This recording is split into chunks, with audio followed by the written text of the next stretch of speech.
이제 우리가 신뢰감을 주기 위해서 복식 호흡과 그다음에 공명음을 내는 것이 중요하다라고 일부 순서에서 배웠습니다. 자, 복식 호흡은요, 간단하게 배로 숨을 쉬는 건데요. 우리가 밥을 많이 먹으면 어떡하죠? 배가 나오죠?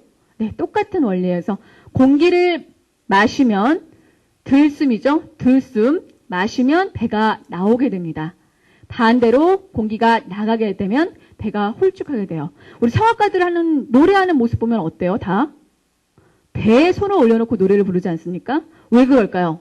배를 가리기 위해서요? 아닙니다. 내 배가 제대로 복식 호흡을 하고 있는지 느끼기 위해서 하는 거예요.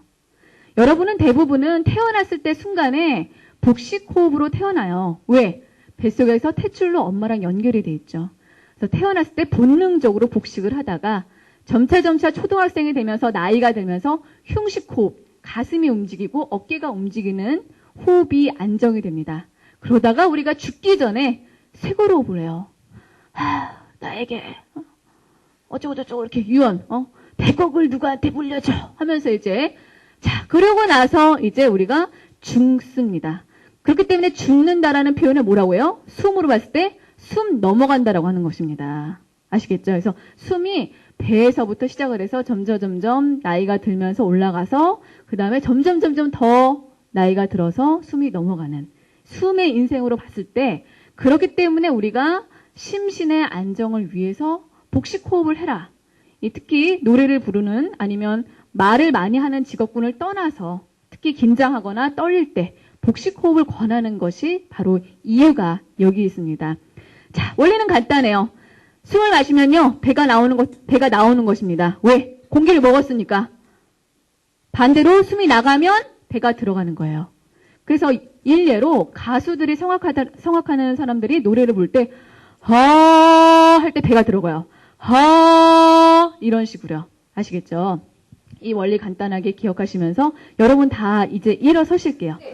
배에 이제 두터운 좀 책을 올려놓으시면요. 그 책이 오르락내리락 할 거예요. 그걸 느끼셔서 평상시에 내가 서 있거나 아니 버스를 타거나 전철을 타고 할 때 그것을 계속해서 해보시도록 노력을 하시면 금방 됩니다.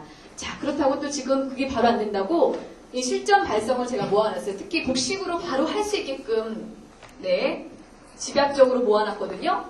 여러분 지금 어깨 좀 피시고요. 그 다음에 45도를 약간 숙이실게요. 그리고 여기 보실게요. 고개를 너무 들지 마시고요. 네, 살짝만 드셔가지고요. 해보겠습니다. 시작. 해 하시는데요. 배가 들어가야 돼요. 해. 식사 안 드셨습니까? 자, 이번에 해. 히. 이번에 편하게 길게 해볼게요.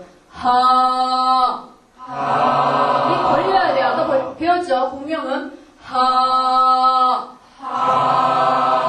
해, 히,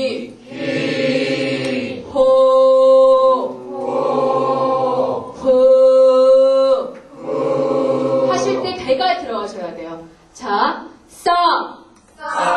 해, 승, 열, 력, 후, 땅, 얄, 물, 제 배를 보세요. 불, 줄, 풀, 유흑혈, 팡팡, 펑펑, 쌩쌩, 헐헐, 활활. 네. 자, 일어서실게요. 똑바로. 네. 이게 사실은 되게 짧지만 많이 힘듭니다. 열심히 할수록 많이 힘든 게요. 복식을 안 하다가 흉식으로 살다가 갑자기 복식하려면 많은 에너지가 들어가기 때문에 힘들어요. 하지만 나중에 여러분이 이 복식이 생활화 되신다면 3시간, 5시간, 10시간 앞에 나와서 발표를 하든 면접을 하든 힘들지가 않아요. 목을 보호할 수가 있고요. 훨씬 더 신뢰감 줄 수 있게끔 내 의견을 또박또박 얘기할 수 있게 됩니다. 신뢰감을 더 해줘야 되는데 왜 우리가 계속해서 신뢰감을 얘기하느냐? 면접은 다시 한번 말씀드리지만 단순한 소개팅이 아닙니다. 나는 이 회사에서 최선을 다해서 역량 있는 인물로서 이 회사에 플러스가 되는 인재가 될 수 있습니다라고 나라는 상품을 면접관들한테 파는, 설득을 하는 그런 자리이기 때문에요. 그 무엇보다도 어떤 자리보다 신뢰감이 중요합니다. 자, 그럼 신뢰감을 주기 위해서 어떻게 해야 될까요? 아까 일부에서도 잠깐 들었죠? 네, 안녕하십니까? 처음에는 밝은 느낌을 줄 수 있어요. 상큼하네, 밝네, 참, 기분이 좋다라고 할 수 있지만 계속해서 사장님, 제가 그런데요. 어때요? 금방 질리죠. 금방 질리고요. 실증이 나요. 네. 이것은 꼭 면접장이 아니더라도 사람 심리가 그렇습니다. 그렇기 때문에 신뢰감을 여러분은 더욱더 주기 위해서 그 반대로 하면 되는데, 사실은 아까 도레미파솔 할 때 안녕하십니까 고객님, 우리가 그것을 CS, 네, 고객들에게 서비스를 하는 그런 마인드에 나온 것 중에 스킬 중에 하나가 도레미파솔이었습니다. 사실은 예전에 모든 스피치는 그래서 네, 안녕하십니까, 저는 누구누구입니다 라고 톤을 높였습니다. 하지만 여러분 백화점이나 그런 데를 가보면 어떠세요? 그러한 목소리를 들었을 때 처음에는 저도 기뻐요. 밝고. 하지만 계속해서 그러한 얘기를 듣는다면 사실은 저 같은 경우에는 네, 안녕하십니까 고객님 하고 딱 전화가 오는 순간 또 대출이구나.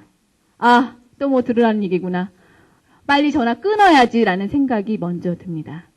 무슨 얘기인지 아시겠죠? 밝은 느낌이 있지만 신뢰감을 주지는 못해요.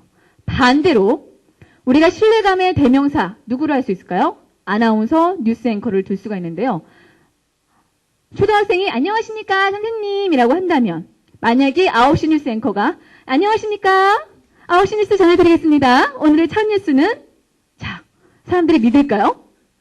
안 믿겠죠. 예. 왜 다들 아나운서들이 9시 뉴스 앵커들이 어떻게 하죠? 안녕하십니까를? 한번 흉내내볼까요? 시작. 예. 어떤 뉴스? 이렇게 희마리가 없어요. 예. 안녕하십니까 9시 뉴스입니다. 라고 합니다. 훨씬 더 믿음을 줄 수가 있겠죠. 어떤 차이가 보이세요? 첫 번째, 톤이 어떻죠? 낮아져요. 네. 톤이 낮습니다. 그리고 요즘에는요, CS도 약간 많이 바뀌어가지고, 옛날에는, 안녕하십니까 솔톤이었지만, 최근에는 이제 그 솔톤에 진료하는 고객들을 위해서 그냥 내 톤으로, 부드러운 톤으로, 그냥 내가 갖고 있는 내 음역대, 아까 했을 때, 내 톤이 미다. 그러면 미로. 네, 안녕하세요, 고객님. 저는 누구누구입니다. 라고 하는 자연스러운 것으로, 인위적인 거에서 자연스러움으로 바뀌고 있는 추세입니다. 그처럼 우선은 톤을 낮추고, 두 번째 어떻게 해야 될까요? 안녕하십니까? 라고 끌었나요? 안 끌었나요? 안 끌었죠. 네, 안녕하십니까? 그리고 끝을 어땠어요? 올렸어요? 내렸어요? 내렸습니다. 이 세 가지 특징이 보여요. 이 얘기는요, 우리가 우리 말에서 문법적으로 봤을 때 딱 느껴지는 게 뉴스를 집중해서 보세요. 오늘 9시 뉴스 하는데 열심히 봐야지. 대부분 어때요? 식사하면서 친구들하고 얘기하면서 뉴스를 봅니다. 그런데도 불구하고 쏙쏙 내용이 잘 들려요. 내가 뉴스 아나운서처럼 만약에 내 자기소개를 했다면 당연히 뽑히겠죠. 그 원리는 무엇일까요? 쓸데없는 조사를 강조하지 말자라는 거죠. 선생님, 저는 오늘 하는데요. 그래서 반대로 조사나 어미를 내리는 것입니다. 그래서 조사나 어미를 내리고 그래서 명사를 조금 더 강조하면서 커뮤니케이션의 효율성을 높이면서 동시에 내 말을 잘 전달시키고 이해시킬 수가 있는 거죠. 그래서 아나운서도 처음에 오면 아까 발성 연습을 한 다음에 끝을 부드럽게 내리는 연습을 합니다. 자, 어디서 그러면 내릴까요? 숨을 쉴 때요. 네, 안녕하십니까? 내리고요. 네, 저는 윤희정입니다. 여러분, 오늘 만나 뵈서 반갑습니다. 라고 끝을 내리면서 부드럽게. 훨씬 더 어때요? 신뢰감을 주는 느낌이죠? 반대로 한번 해볼까요? 안녕하십니까? 저는 오늘 반갑습니다. 네. 이런 느낌의 면접을 하는 것보다는 전자가 훨씬 낫다라는 거죠.